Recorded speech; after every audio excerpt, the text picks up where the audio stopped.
Okay, here we are. Hello. On the Routemaster bus for another podcast episode. Exactly. I'm here with the lovely Faye. How you Hello, doing? I'm really good, thank you. I'm so excited for going to Wiston Estate. We're nearly there. It's going to be awesome, eh? Absolutely. The sun is shining for us. We're going to have some nice bubbles. It's going to be pleasant. Well, they knew we were on our way, so the sun shone out for us. Of course, of course. Ladies, look, I want to delve straight in, okay? Got a few minutes to have a chat. Starting off, as always, kick things off right at the beginning of your story. Tell me about something about life growing up that shapes the lovely lady that sits in front of me today. Well, funnily enough, Devil's Dyke Distillery actually became about from lockdown. It was the fact that furlough wasn't paying enough for our gin habit, so we decided how hard would it be make it ourselves.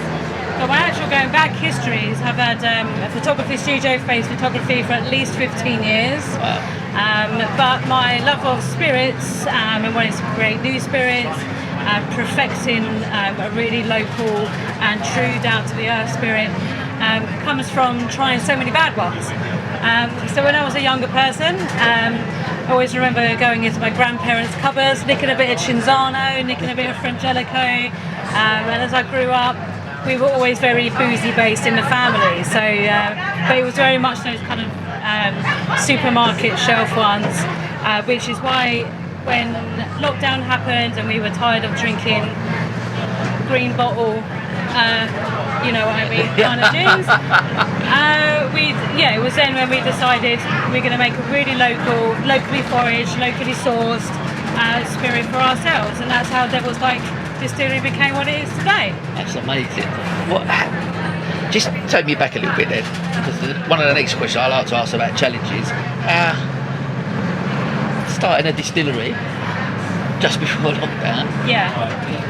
Talk to me about some of the challenges around that. Okay, well actually I moved house at the same time, so it was a challenge in itself and a challenge in a challenge. But one of the main things that you think, do you know what I can say? We started the distillery because we wanted to be making our own gin because we weren't getting our furlough. That's all very funny, but at the end of the day, one of our biggest challenges was not making the gin itself, which is relatively easy once you kind of learn the science behind that, but it was the red tape that comes involved with it as well. So your premises license, your distiller's license, every other license that you need to be able to make a spirit. It took, I'd say it took about 2 years at least to get off the ground, and even then when it did, I almost gave up 2 or 3 times, especially when we came out of lockdown and the studio started to pick up again. I think, do I need this, but I'd never really felt quite so passionate about something. But yeah, it was the red tape, HMRC, the law, the legal side of it, but I pushed and persevered, and by God, I'm so pleased I did come out the other end. Talk to me, I'd be really interested to delve into your mindset around that period then, because you alluded to it a little bit there where potentially there was a time of thinking about giving up, but what was it that stopped you from doing that? What is it about you that kept you going and kept you going? I really believe in this, I'm going to make it happen.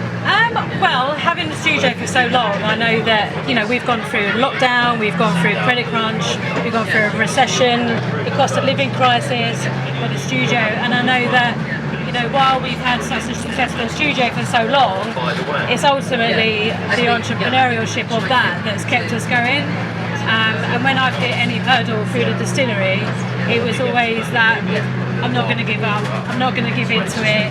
I suppose there's always elements of I've always had a bit of like ADHD, I suppose. Yeah, well it is. And when I was younger, I had like a meningitis as well, which made my urge to feel wanted, needed, accepted quite strong.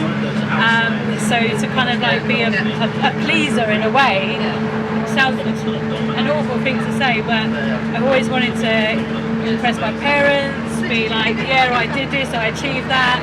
And always just strive to be like the best that I could be, and also to come out shining and say, do you know what, against all the odds, against everything else, I did that, I did this, and I achieved it and I accomplished it.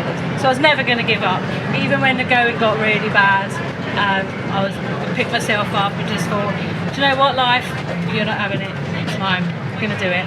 I Love that. That's so inspiring to hear. And I guess anyone that tunes in and listens to this, like, listening to a story like that is what inspires people. There's so many people that maybe want to start something, right, but don't. I mean, you've been on that entrepreneurial journey. What would you say? Give me some. I guess, what is it about entrepreneurs and you especially that keeps you going? Resilience being one. What else? What other traits do you feel that to be an entrepreneur? I think it's the willingness to never give up, never say no. I'll never say no. Never say no. I was asked to do. Just do this, for example. I'm going to go. Yes. I was asked to do. Carl, do you want to do a podcast? I was like, yeah, of course I'll do that. So yes. Today I was talking to people and I was like, we're doing a podcast. And, oh, what's it about? And I went, I don't even know what a podcast is. So yeah, you just it.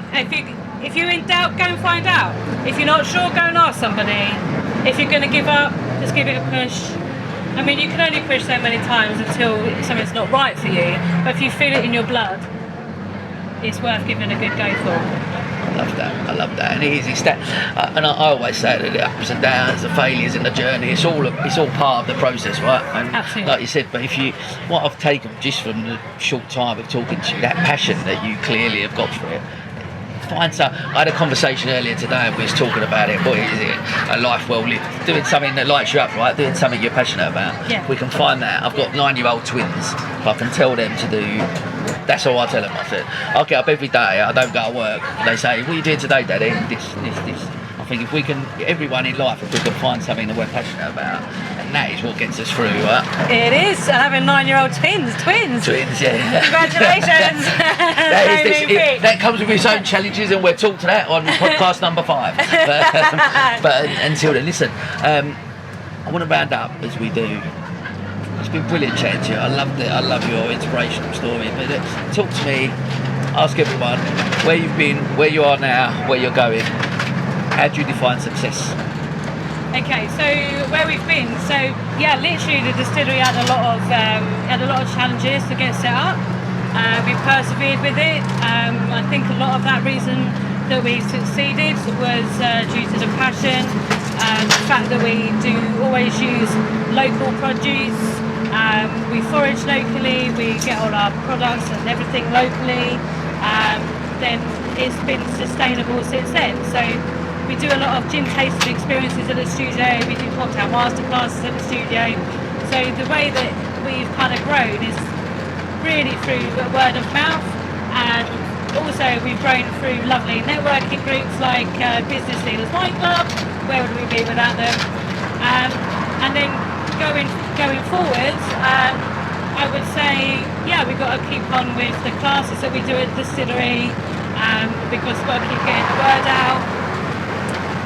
But the cocktail masterclasses in particular and the gin tasting experience is a classic fun, because they bring together so many people. So we did one last month, and it was literally 15 people that didn't know each other. We made cocktails. We used local spirits from Devil's Dyke Gin.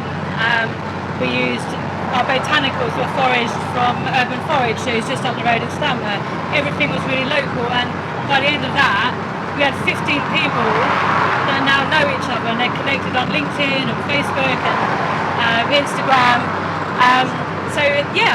It's just a really fantastic position to be in, to bring a community spirit and bring the community together. That's what drives me. I love it so much. It's that when you have that moment, you sit there and you do it with those people and everyone gets on well. Is that what success is to you? Success to me would be waking up in the morning and being excited to get up in the morning and go to work. I've got my photography studio and the distillery that work 50-50 hand in hand. If I ever woke up in the morning and didn't want to do one of them, like, actually make me feel quite sad. So success would be doing a job that you love, and I would always say you will never work a day in your life when you have a job that you love, and that's what I have. And if you feel that, then I would say that was success. I love my jobs, both my jobs, and I'm so excited for what Devil's Dyke Distillery has got coming in the future. So am I. I'm going to come up and see you guys. I'd love to welcome you. Listen, We're going to fill in. I've got these random cards. Pick a card. Oh right. Is it, Oh, do we put that one? Pick any card. So pick any card. Pick any card. No. Forward. I'm going to pick. You can pick any card. Right, go on that one. Okay. What are the failures you cherish the most?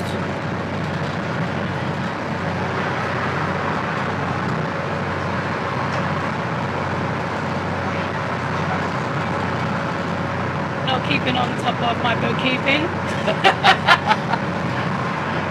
Pick another one. We'll go with that. Why is that? Why is that a failure? There was a time when I first had the studio, I didn't know what was coming in and what was coming out. And before I knew it, I had a VAT bill that was so through the roof, I would probably nearly saw me under. But with perseverance and love and key to success, we came through it and we're at the other end. There you go. So you learn. I always talk about failure because we learn from our failures, right? We learn from the things. We ain't done that again. Get an accountant and stick to him. It's been lovely chatting to you. Thank you so much. You're more than I wish you welcome. every Thank you success. for having me. I'll come up and see you at the distillery. Excellent. I look forward to it. You'll be most welcome. Thank you, Faye. Cheers. And that's a wrap.